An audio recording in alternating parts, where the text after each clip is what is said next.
am an extension of the great energy of life itself. I am having a unique, individualized human experience. And in this unique, individualized human experience, I am often confused. And that the words we just gave you is actually an excellent way to start an intelligent prayer, because now you have the attention of the energy of life.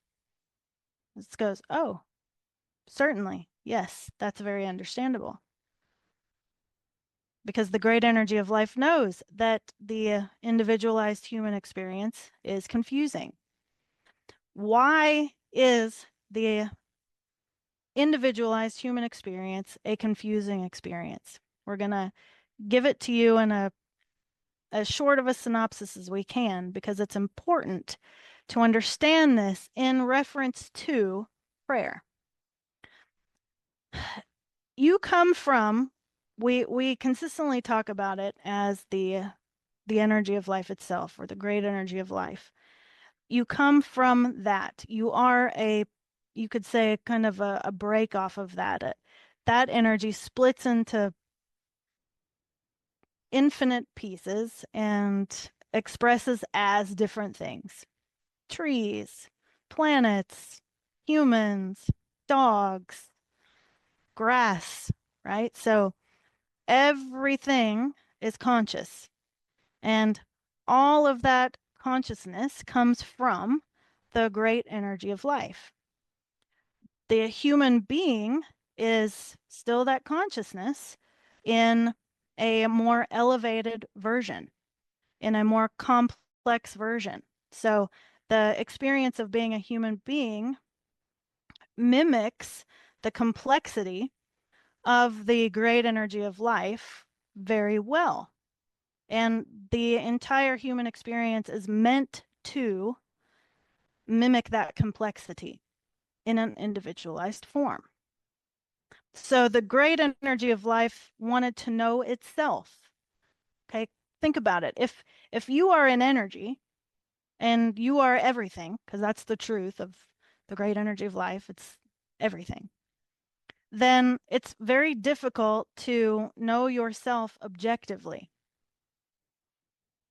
So being the adventurous energy that it is, being the creative energy that it is, it said, well, how about we create these separate experiences to experience self through different lenses?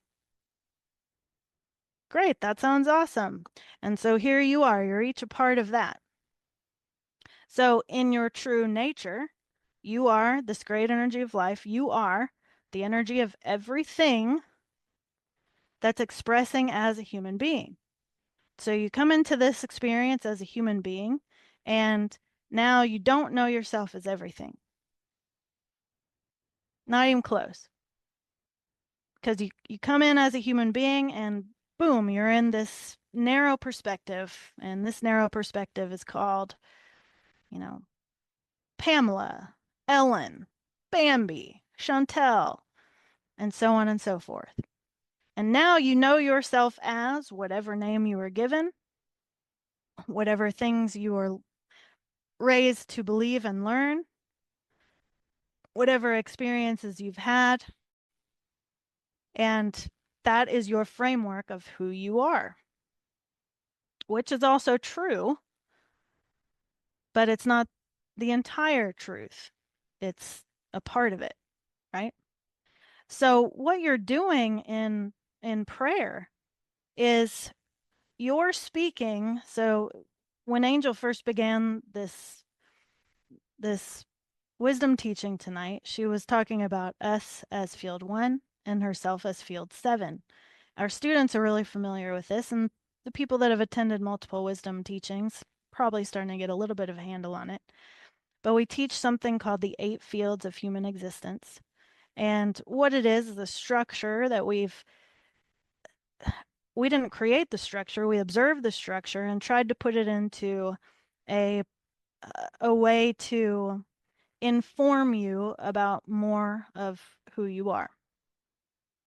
But field 7 is this field of perception. So field 7 is where all of your belief structures sit about yourself, about life, about the world, about the people around you, so on and so forth.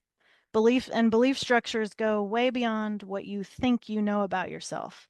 Belief structures are formed every time you have an experience, a thought, habits, all of those things form these structures that live in field 7 and really create your perception of life as the human being that you are right now.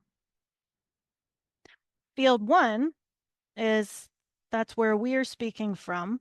Field 1 is this field of wholeness, of connection. And in field 1, separation is not like it is in your experience in field 7.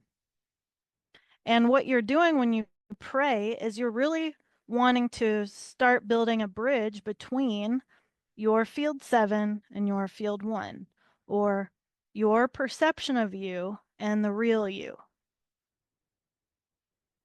Okay? And the real you is more than just you. So it's strange to explain it that way because human beings are very self-centered because that's all they know. But in field 1, it's not self-centered because there's no self. So what you have is two opposites in perception. And that is the reason why you pray. If you really think about why you pray, you instinctively know that there's something more than you, and whatever it is somehow has more knowledge than you and has a broader perspective than you, and you're trying your best to get in touch with whatever that is, because something about you also knows that whatever that is has power, even though you don't know how it has power, but you can feel that it does.